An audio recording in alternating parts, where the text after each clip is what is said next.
programa ay rated SPG.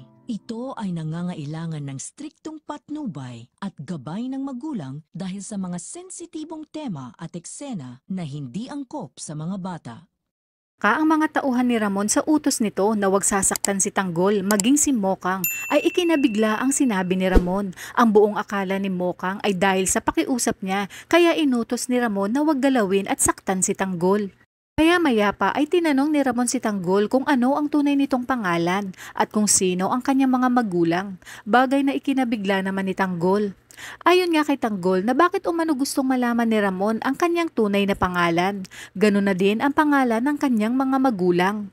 Hanggang sa banggitin na nga ni Tanggol ang kanyang buong pangalan. Ayon nga kay Tanggol na siya si Jesus Nazareno de Magiba at anak siya ni Marites de Magiba at ang kanyang ama naman ay si Rigor de Magiba.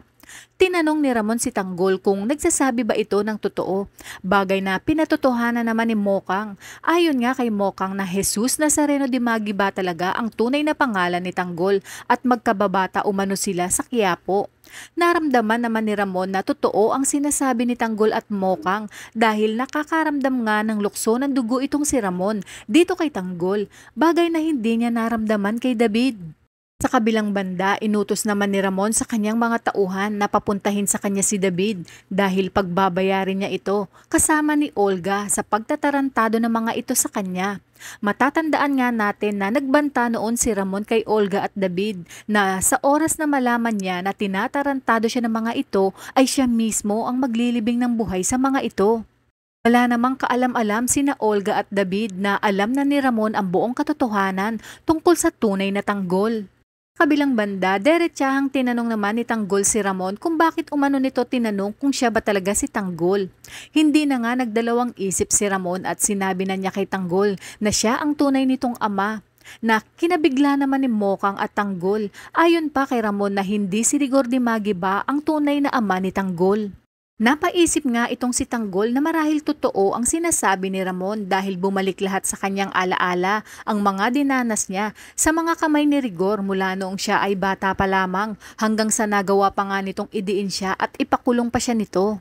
Karamdam din ng sama ng loob itong si Tanggol sa kanyang Lola Tinding dahil itinago umano ng kanyang Lola Tinding ang buong katotohanan sa kanyang pagkatao at ang pakiramdam nga ni Tanggol sa mga oras na yon ay pinagkaisahan siya ng kanyang pamilya dahil itinago ng mga ito sa kanya ang tunay na katotohanan mula sa kanyang pagkatao. Ngunit agad din namang naisip ni Tanggol na marahil ay may malalim na dahilan kung bakit nagawa ng kanyang Lola Tinding at Nanay Tess na itago sa kanya ang katotohanan. Tinanong din ni Tanggol si Ramon kung paanong nangyari na siya ang tunay nitong ama gayong ang asawa ng kanyang Nanay Tess ay si Rigor. Dito na inamin ni Ramon kay Tanggol ang tunay na ginawa nito sa kanyang Nanay Tess. Labis namang ikinagalit ni Tanggol kay Ramon. Sinabi nga ni Tanggol kay Ramon na dahil sa ginawa nito ay siya ang ginawang kabayaran ni Rigor. Dahil sa kanya umano ibinuhos lahat ni Rigor ang galit nito kay Ramon. Maging ang kanyang Nanay Tess umano ay halos hindi siya tanggap nung siya ay isinilang sa mundo. Kaya ang kanyang Lola Tinding lang ang kaisa-isahang nagmahal at nagmalasakit sa kanya mula pa noong siya ay bata pa lamang. Gagalaiti nga si Ramon sa galit kay Rigor sa mga nalaman nito kay Tanggol at sinabi ni Ramon sa kanyang isip na pagbabayarin niya si Rigor sa lahat ng ginawa nito kay Tanggol at uunahin nito si David dahil alam na nga ni Ramon na si David ang paboritong anak ni Rigor.